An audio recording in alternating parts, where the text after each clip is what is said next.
Kabi-kabila naman ang mga panawagan kay Pangulong Aquino na bumaba na sa pwesto dahil sa mga issue gaya ng engkwentro sa Mama sa Pano at ang pinagtibay na desisyon ng Korte Suprema sa Disbursement Acceleration Program o DAP. Ilang grupo ang nagmarcha kahapon mula Mendiola patungong US Embassy para ipanawagan ang kanyang pagbibitiw.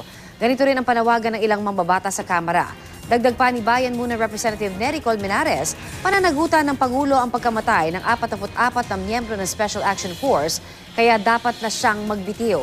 Sa kabila nito, buo pa rin naman daw ang suporta ng SAF kay Pangulong Aquino. Kinumpirma yan ng OIC ng SAF na si Chief Superintendent Noli Talino. Noong humarap si Pangulong Aquino sa mga miyembro ng SAF sa Camp Bagong Diwa, noong Sabado matapos ang necrological rites para sa Fallen 44, nangako siya na muling ibabangon ang Special Action Force mula naman sa insidenteng ito. Hinimok niya ang mga ito na iparating sa kanya ang kanilang mga saloobin.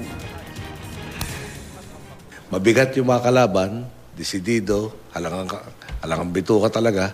No? Yung wala tayong masasabi talaga sa katapangan, yung dedication sa trabaho. At yun, gusto ko ulitin sa inyo, no? Kinikilala ng sambayanan.